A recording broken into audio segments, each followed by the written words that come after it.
Hi, welcome on my channel JMD education. तो बेटा ये मेरा न्यू चैनल है, प्लीज़ आप लोग सपोर्ट करें, इसे लाइक करें, सब्सक्राइब करें और शेयर करें। तो आज हम पढ़ने वाले हैं क्लास 11th और 12th और इनफैक्ट 9th और 10th में भी ये टॉपिक यूज़ होता है, फिगर ऑफ स्पीच।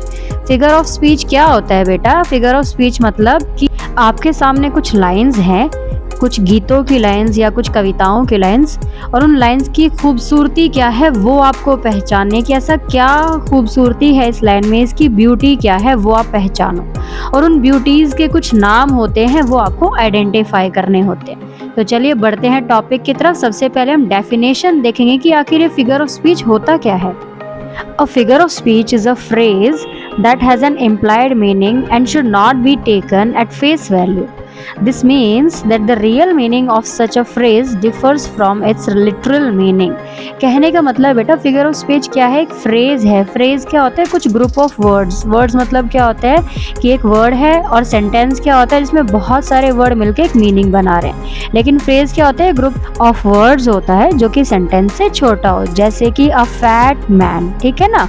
तो ये जो है फ्रेज होता है और इसका कुछ मीनिंग होता है जो कि देखने में आपको नजर नहीं आता है, और इसका जो लिटरल मीनिंग होता है, जो रिटन में जो इसका मीनिंग है वो इसके रियल मीनिंग से बिल्कुल डिफरेंट होता है। तो हमें उस रियल मीनिंग को आइडेंटिफाई करना होता है कुछ ब्यूटीज के साथ, फिगर ऑफ स्पीचेस के साथ। तो चलिए देखते हैं कुछ फिगर ऑफ स्पीचेस को। कौन कौन सी फिगर ऑफ स्पीचेस आज हम करने वाले हैं बेटा? वैसे तो आपकी क्लास के अकॉर्डिंग लगभग 14 to 15 फिगर ऑफ स्पीचेस हैं, और आज हम 4 करेंगे। तो पहली है सिमिली।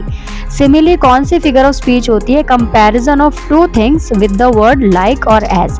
मतलब कोई पोएम है, उसमें एक लाइन है, लाइन में दो चीज़ों की बराबरी की गई है, मतलब एक चीज़ को दूसरी चीज़ के जैसा दिखाया गया है, और उस कंपैरिजन को दिखाने के लिए लाइक या फिर एज वर्ड का यूज़ किया गया है। जैसे कि she looks like a rose. She मतलब ये एक फीमेल है, कोई लड़की या कोई औरत, और वो कैसी दिखती है? रोज के जैसी। बेटा देखो, कंपैरिजन एक फीमेल का और एक रोज का, और कंपैरिजन दिखाने के लिए किस वर्ड का यूज किया गया है? लाइक का। और ऐसे ही हम जो है एज वर्ड का भी यूज कर सकते हैं, जैसे कि he runs as a tiger.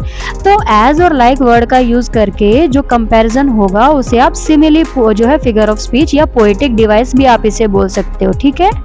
अब नेक्स्ट है बेटा आपका मेटाफोर। सिमिली और मेटाफोर बेटा लगभग एक जैसे ही हैं, दोनों में कंपैरिजन होता है, बस दोनों के बीच डिफरेंस क्या है कि मेटाफोर में जो है आप ब्यूटीफाई करते हो किसी चीज़ को और कंपैरिजन भी करते हो, बस इसमें एज और लाइक वर्ड का यूज नहीं होता है, ठीक है। एग्जाम्पल देखो इसका, शी इज अ रोज। तो कोई फीमेल तो रोज नहीं हो सकती, यहाँ ऑब्वियसली किसी फीमेल की तारीफ की गई, उसको और ब्यूटीफाई किया गया है, कंपैरिजन भी है, दोनों चीजें हैं, लेकिन लाइक या एज वर्ड का यूज नहीं हुआ है। तो सिमिली और मेटाफोर के बीच में यही डिफरेंस है कि दोनों में ब्यूटीफाई भी किया जा सकता है, कंपेयर भी किया जा सकता है, लेकिन सिमिली में एज और लाइक वर्ड का यूज हो सकता है, बट मेटाफोर में ये नहीं होता है।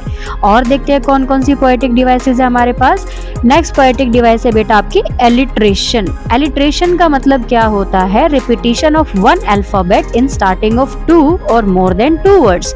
कोई पोएटिक लाइन है आपके सामने, उसमें उस लाइन में कोई एक अल्फाबेट ऐसा होता है जो 2 या 2 से ज्यादा वर्ड के स्टार्टिंग में आता है। जैसे कि एग्जांपल देखो, cloud wonders in starry spheres. तो इसमें जो एस अल्फाबेट है वो स्टारी और स्फीयर्स दोनों के स्टार्टिंग में आ रहा है, तो ये 2 या 2 से ज्यादा वर्ड के स्टार्टिंग में आता है, तो इसे आप एलिट्रेशन बोल देते हैं, ठीक है बेटा।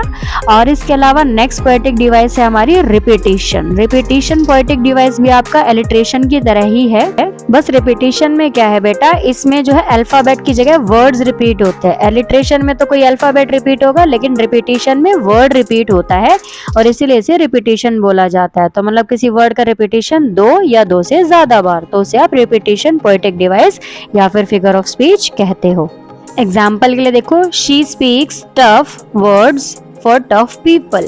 मतलब कि क्या है, वो टफ लोगों के लिए टफ वर्ड्स बोलती है, बुरे वर्ड्स बोलती है। तो इस लाइन में बेटा आपका टफ वर्ड जो है 2 बार रिपीट हुआ है, तो इसे आप रिपीटिशन पोएटिक डिवाइस या फिर रिपीटिशन फिगर ऑफ स्पीच बोल सकते हो। तो बेटा आज के लिए ये आपकी 4 पोएटिक डिवाइस है, इन्हें आप अपनी 9th, 10th, 11th या 12th की जितनी भी पोएम्स है उनमें अप्लाई करके देखो किस लाइन में से कौन सी पोएटिक डिवाइस निकल कर आती है। आई होप आज की वीडियो आपको पसंद आई होगी। सो प्लीज़ कमेंट बॉक्स में अपना एक्सपीरियंस बताएं कैसी लगी आपको एक्सप्लेनेशन।